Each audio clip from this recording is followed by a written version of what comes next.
ఉద్యోగం పురుష లక్షణం. ఈ లైన్ ఎవరన్నారో తెలియదు కానీ ఉద్యోగం రానంత వరకు సుబ్బారావు సుబ్బిగాడే, అప్పారావు అప్పిగాడే. బట్ ఎప్పుడైతే ఉద్యోగం వచ్చిందో సుబ్బిగాడు సుబ్బారావు మాత్రమే కాదు, సుబ్బారావు సార్ గారు కూడా అవుతాడు.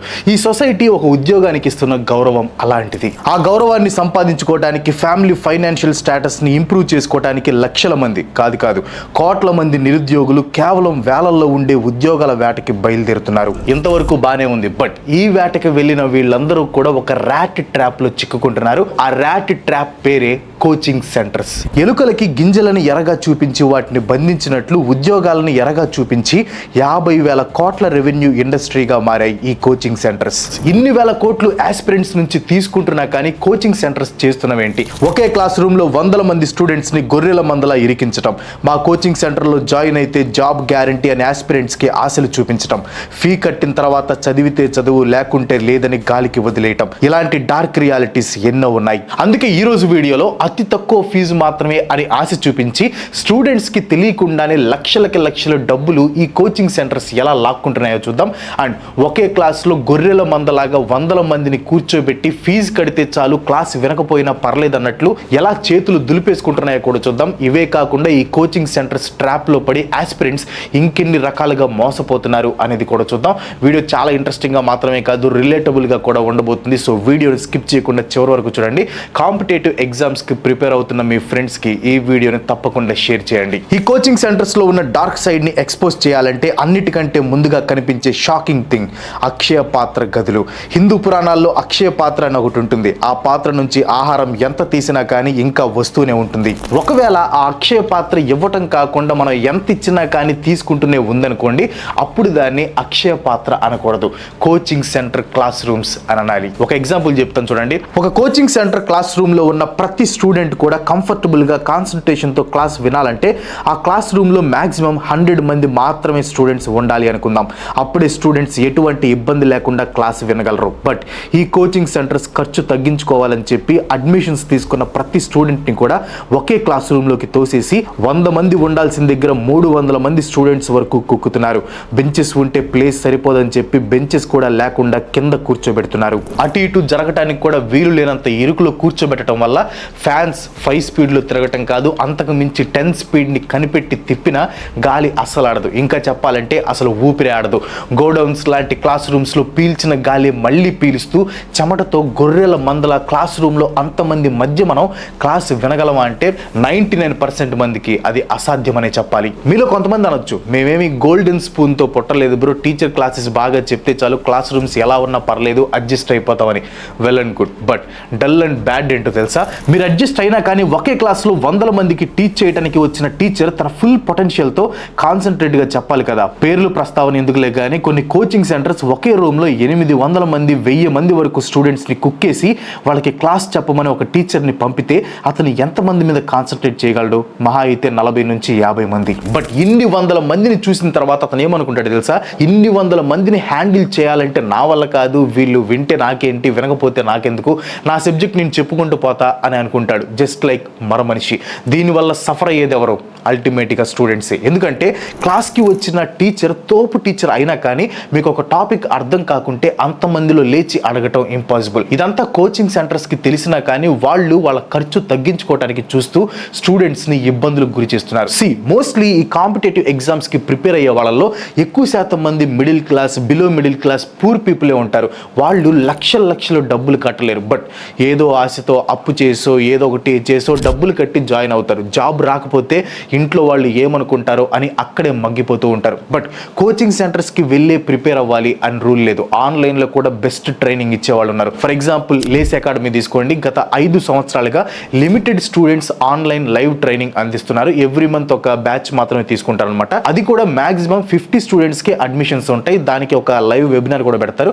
For example 2 June bank and SSC exams live training new batch start చేస్తున్నారు. దానికోసం ఈ మంత్ అంటే మే 23 ఫ్రైడే ఈవినింగ్ వెబినార్ ఉంటుంది అనమాట. ఆ వెబినార్ అటెండ్ అయిన వాళ్ళలో ఫస్ట్ ఎన్రోల్ అయిన 50 మెంబర్స్కి మాత్రమే సీట్స్ లభిస్తాయి. మళ్ళీ నెక్స్ట్ మంత్ వరకు ఇంకో బ్యాచ్ ఉండదన్నమాట. లిమిటెడ్ స్టూడెంట్స్ ఉండటం వల్ల ప్రతి స్టూడెంట్ మీద పర్సనల్ ఫోకస్ ఉంటుంది. క్లాసెస్ అన్ని వాళ్ళ డైరెక్టర్సే కండక్ట్ చేస్తారు. లైక్ 21 ఇయర్స్ ఎక్స్పీరియన్స్ ఉన్న నరసింహ సార్, 32 ఇయర్స్ ఎక్స్పీరియన్స్ ఉన్న Srinivas sir, doubts and mock test analysis కూడా డైరెక్టర్సే చూసుకుంటారు. ప్రతి స్టూడెంట్ మీద focus and personalised career guidance ఉంటుంది. ఇలా స్టూడెంట్ కోచింగ్ ఫీజు మాత్రమే ఖర్చు పెట్టి ఉన్న చోట నుండే సీనియర్ మోస్ట్ ఎక్స్పర్ట్స్ అయిన లేస్ అకాడమీ డైరెక్టర్స్ నుంచి బెస్ట్ క్వాలిటీ లైవ్ ట్రైనింగ్తో ఎగ్జామ్స్ని క్రాక్ చేయొచ్చు. లేస్ అకాడమీ లైవ్ ట్రైనింగ్తో బ్యాంక్ ఎగ్జామ్స్ అండ్ ఎస్ఎస్సిలో 85% సక్సెస్ రేట్ సాధిస్తుంది. 23rd మే జరగబోయే వెబినార్ అటెండ్ అయ్యి మీరు ఆ లైవ్ ట్రైనింగ్ బ్యాచ్లో సీట్ పొందాలనుకుంటే కింద డిస్క్రిప్షన్లో ఇచ్చిన వాట్సాప్ గ్రూప్లో జాయిన్ అవ్వండి. మీకు గవర్నమెంట్ జాబ్ కలని నిజం చేసుకోండి. లేదు ఆల్రెడీ వేరే ఇన్స్టిట్యూట్స్లో ఫీజు బాగా కట్టేసాం, చాలా ఖర్చు పెట్టేసాం అనుకున్న వాళ్ళ కోసం 599 అండ్ 999తో అతి తక్కువ నామినల్ ఫీజుతో బెస్ట్ క్వాలిటీ రికార్డెడ్ కోర్సెస్ లేస్ యాప్లో అందుబాటులో ఉన్నాయన్నమాట. లేస్ యాప్ డౌన్లోడ్ చేసుకొని ఓటీపీతో లాగిన్ అయ్యి మీకు కావాల్సిన కోర్సులో ఈ రోజు ఎన్రోల్ అయ్యి మీ కళని నిజం చేసుకోండి. 1 year వరకు మీకు ఆ కోర్సులకి యాక్సెస్ ఉంటుందన్నమాట. So Hari up. ఈ కోచింగ్ సెంటర్స్ గురించి మనం మాట్లాడుకోవాల్సిన ఇంకో డార్క్ రియాలిటీ పాయింట్ ఏంటో తెలుసా? ఈ కోచింగ్ సెంటర్స్ కాంపిటేటివ్ వాళ్ళు సర్వైవ్ అవ్వడానికి స్టూడెంట్స్ ఆర్ ఆస్పిరెంట్స్కి తక్కువ ట్రైనింగ్ ఫీజుతోనే కోచింగ్స్ని ఆఫర్ చేస్తాయి. అప్పుడు ఆ ఆస్పిరెంట్ ఏమనుకుంటాడు, అబ్బా ఫీజు తక్కువ కట్టించుకుంటున్నారు, మంచి కోచింగ్ సెంటర్ది అనే కదా. బట్ అతనికి కొన్ని విషయాలు ఆ తర్వాత తెలుస్తాయి. అదేంటంటే కోచింగ్ బుక్స్ మా దగ్గరే కొనుక్కోవాలి అంటారు. వాటి రేట్లు డబుల్ ఉంటాయి. పోతే పోనీ సింగిల్ టైం పేమెంటే కదా అనుకుంటారు. బట్ ఇక్కడ మీ సేవింగ్స్కి షేవింగ్ చేసి ఇంకో పాయింట్ తగులుతుంది. కోచింగ్ తీసుకోవడానికి ఏదో ఒక హాస్టల్లో ఉండాలి కదా. ఆ హాస్టల్ని మోస్ట్లీ కోచింగ్ సెంటర్ వాళ్ళే ప్రొవైడ్ చేస్తారు, లేదా దగ్గరలో ఉన్న మెజారిటీ ఆఫ్ హాస్టల్ ఓనర్స్తో డీల్ మాట్లాడుకొని ఉంటారు. సో మీరు ఆ హాస్టల్లో ఎన్ని రోజులు ఉంటే కోచింగ్ సెంటర్స్ వాళ్ళకి అంత లాభం. ఈ లాభాన్ని మీరు వాళ్ళకి నెల నెల ఇస్తున్నప్పుడు కోచింగ్ సెంటర్స్ వాళ్ళు మీకు జాబ్ రావాలి అని ఎందుకు కోరుకుంటారు చెప్పండి?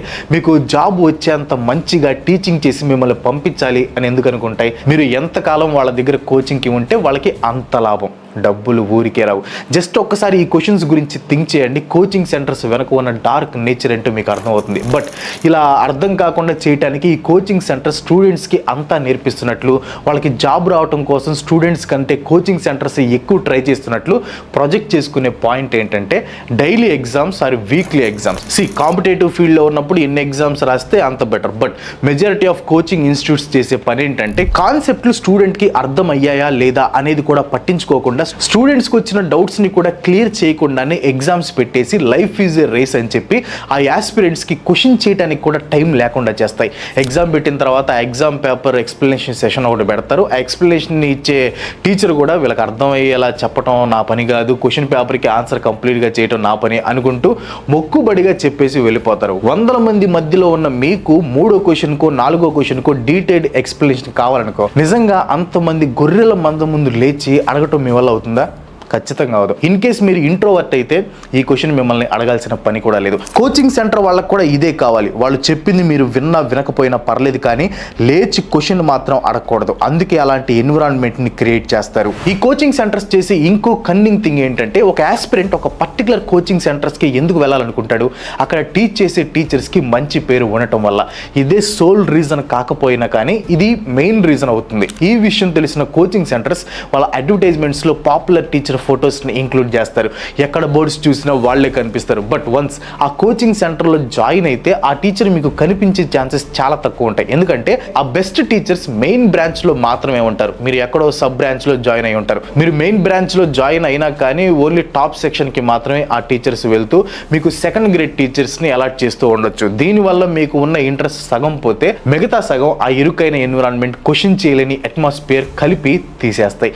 దాంతో కొంతమంది కొన్ని నెలల్లో క్రాక్ చేయాల్సిన ఎగ్జామ్స్ని కోచింగ్ సెంటర్స్లో జాయిన్ అయ్యి కొన్నేళ్ళు అయినా కానీ హాస్టల్లో ఉంటూ అలానే మిగిలిపోతున్నారు. ఇక్కడ మనం టీచర్స్ గురించి కూడా కొంచెం మాట్లాడుకోవాలి. పాపులర్ అయిన టీచర్స్, సబ్జెక్ట్ ఉన్న టీచర్స్ గురించి కాదు, బట్ అంత సబ్జెక్ట్ ఉన్న టీచర్స్ కేవలం కొన్ని కోచింగ్ సెంటర్స్లోనే ఉన్నారు. మరి మిగతా కోచింగ్ సెంటర్స్లో ఎవరు టీచ్ చేస్తున్నారు?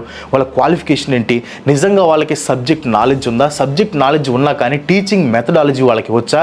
స్టూడెంట్స్కి ఏ విధంగా చెప్తే సబ్జెక్ట్ అర్థమవుతుంది అనే విషయం వాళ్ళకి తెలుసా అనే క్వశ్చన్స్ కనుక అడిగితే అటు సైడ్ నుంచి వచ్చే ఆన్సర్స్ చాలా చాలా తక్కువ. ఎందుకంటే చాలా కోచింగ్ సెంటర్స్ కూడా నామకే వాస్తే టీచర్స్ని పెట్టుకొని స్టూడెంట్స్ని డబ్బులు కలెక్ట్ చేసే మెషిన్స్లా మాత్రమే ప్రవర్తిస్తున్నాయి తప్ప స్టూడెంట్స్ అందరికీ కూడా మంచి సబ్జెక్ట్ నాలెడ్జ్ ఇద్దాం అనే ఎయిమ్తో వర్క్ అవటం లేదు. మరి కోచింగ్ సెంటర్స్ నుంచి పాస్ అయ్యి జాబ్ కొట్టిన వాళ్ళు లేరా అంటే ఖచ్చితంగా ఉన్నారు. కొన్ని కోచింగ్ సెంటర్స్ నుంచి అయితే 100 మంది జాబ్ కొడుతున్న వాళ్ళు కూడా ఉన్నారు. బట్ ఇక్కడ మనం మిస్ అవుతున్న పాయింట్ ఒకటి ఉంది. ఆ జాబ్ కొట్టే వాళ్ళలో ఎంతమంది ఫస్ట్ అటెంప్ట్లోనే జాబ్ క్లియర్ చేసిన వాళ్ళు ఉన్నారు, ఎంతమంది అటెంప్ట్స్ మీద అటెంప్ట్స్ రాసి చివరికి పాస్ అయిన వాళ్ళు ఉన్నారు. ఖచ్చితంగా majority of the students years పాటు ఓన్గా చదివిందే చదివి చివరికి పాస్ అయిన వాళ్ళే. ఒకరు 2 ఏళ్ళు మరొకరు 3 ఏళ్ళు కష్టపడి సెల్ఫ్గా చదువుకొని పాస్ అయిన వాళ్ళు ఎక్కువ మంది ఉంటారు. మరి వీళ్ళకి పాస్ అవ్వడానికి నిజంగా కోచింగ్ సెంటర్స్ హెల్ప్ చేసినట్ట? నిజంగా వాళ్ళు కరెక్ట్గా సబ్జెక్ట్ని అందించి ఉంటే ఫస్ట్ అటెంప్ట్లోనే పాస్ అయ్యే వాళ్ళు ఎక్కువ మంది ఉండాలి కదా. వీళ్ళు ఫస్ట్ అటెంప్ట్లో పాస్ అయితే హాస్టల్ ఫీజు ఎవరు కడతారు చెప్పండి? వీక్లీ ఎగ్జామ్స్కి అమౌంట్ ఎవరు కడతారు? ఈ పాయింట్స్ అన్నిటిని కూడా ఒక జూమ్ అవుట్ మోడ్లో చూస్తే ఈ డార్క్ రియాలిటీస్ అన్నీ కూడా కోచింగ్ సెంటర్స్కి స్టూడెంట్స్ని అమౌంట్ వచ్చేలా చేసేవి. అంటే వీటన్నిటిని కూడా కోచింగ్ సెంటర్స్ ఇంటెన్షనల్గా క్రియేట్ చేసిన ఒక ప్యాటర్నే అని నాకు అనిపిస్తుంది. మరి దీనికి సొల్యూషన్ ఏంటి? స్టూడెంట్స్కి సరైన కోచింగ్ లభించే దారేది అని చూస్తే ఈ కోచింగ్ సెంటర్స్ మేజర్గా ఎక్కడ కకృతి పడతాయి? స్టూడెంట్స్ కట్టే హాస్టల్ ఫీజు దగ్గర, కట్టే ఎగ్జామ్ ఫీజు దగ్గర, అలాగే వాళ్ళకి ప్రొవైడ్ చేయాల్సిన క్లాస్ రూమ్స్ దగ్గరే కదా. అదే కోచింగ్ని ఆన్లైన్లో ప్రొవైడ్ చేస్తే కోచింగ్ సెంటర్స్కి ఆపరేషనల్ కాస్ట్ ఉండదు, సో అమౌంట్ సేవ్ అవుతుంది. నాన్ టీచింగ్ స్టాఫ్ ఉండాల్సిన అవసరం లేదు, అక్కడ కూడా అమౌంట్ సేవ్ అవుతుంది. సో స్టూడెంట్స్ హాస్టల్ ఫీజు కోసమని కకృతి పడి వాడిని సంవత్సరాల పాటు ఉంచే ఆలోచన కోచింగ్ సెంటర్స్కి ఉండదు. ఇంకా చెప్పాలంటే అసలు స్టూడెంట్స్ తను ఎక్కడ ఉన్నాడో అక్కడి నుంచే క్లాస్ వినే కంఫర్ట్ ఇచ్చినట్లుంటుంది. సో అందుకే మీకు కోచింగ్ సెంటర్స్కి వెళ్ళి లక్షల డబ్బులు ఖర్చు పెట్టాలి అని ఓపిక లేకపోతే ఇందాక నేను చెప్పిన లేస్ అకాడమీ ఉంది కదా, ఆ వెబినార్ని అటెండ్ అవ్వండి. వాళ్ళు ఇచ్చే ఆన్లైన్ క్లాస్ని ఖచ్చితంగా అటెండ్ అవ్వండి. దానికి సంబంధించిన లింక్ నేను కింద ఆల్రెడీ డిస్క్రిప్షన్లో ఇచ్చాను. దీనివల్ల ఇరుకైన గదులు ఉండవు, గొర్రెల మంద గోల ఉండదు, స్టూడెంట్స్ కూడా కట్టే ఫీజు తప్ప మరో రూపాయి ఖర్చు పెట్టాల్సిన అవసరం ఉండదు. ఈ సొల్యూషన్ నాకు ట్రూగా అనిపించిన సొల్యూషన్ మాత్రమే. దీనిలో కూడా చిన్న లోపాలు ఉండొచ్చు, లేదా దీనికంటే బెస్ట్ సొల్యూషన్ మీ దగ్గర ఉండొచ్చు. అలాంటి అభిప్రాయాలు ఏమైనా మీకుంటే కింద ఖచ్చితంగా కామెంట్ చేయండి. నేను వాటిని నెక్స్ట్ వీడియోలో ఇంక్లూడ్ చేయడానికి ట్రై చేస్తాను. So that's all for today. ఈ వీడియో చాలా ఇంపార్టెంట్, సో ఖచ్చితంగా మీ ఫ్రెండ్స్ అండ్ ఫ్యామిలీకి షేర్ చేయండి. ఇంకో ఎపిసోడ్తో మళ్ళీ కలుసుకుందాం. అంతవరకు సెలవు, బై బాయ్.